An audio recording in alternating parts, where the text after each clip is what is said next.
Hey guys, this is Austin. Is a $170 Chromebook worth it?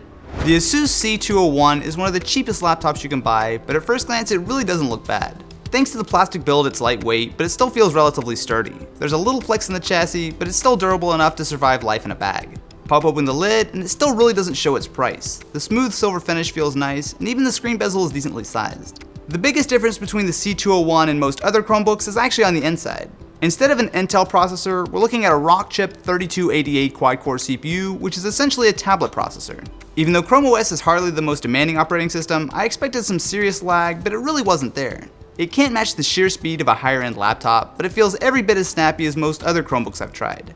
There is an option to go with 4GB of RAM, but 2GB is totally usable. Even with quite a few tabs open, things really don't slow down. It's fanless, which helps to keep it thin, and battery life is absolutely top notch. Not only does it put most laptops to shame, but it's better than a lot of tablets out there.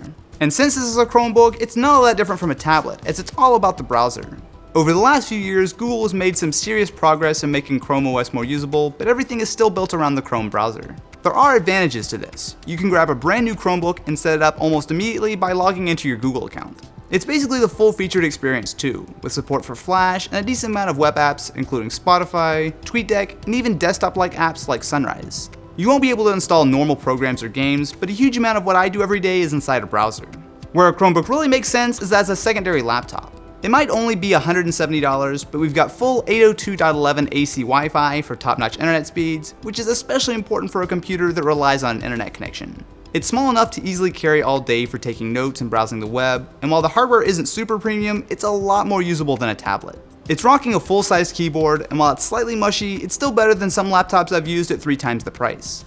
It's the same story for the trackpad. It's on the smaller side, but it's accurate and supports multi-touch. It even has a surprisingly decent 720p webcam. It might not blow you away, but it's definitely better than a certain other laptop. With an 11.6-inch screen, the 768p resolution is fine, but it's a TN panel with average colors and pretty poor viewing angles. It's totally usable, but this is one of the biggest areas where the price is noticeable. The speakers are also seriously lacking. They're downward facing and really quiet. You'll probably want a decent pair of headphones if you care at all about audio.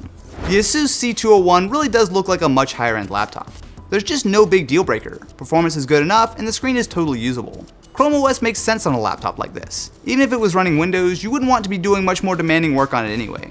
Going into this video, I really wasn't expecting much, but I've been pleasantly surprised. Unless you want to spend over twice as much, it's hard to go wrong with the C201.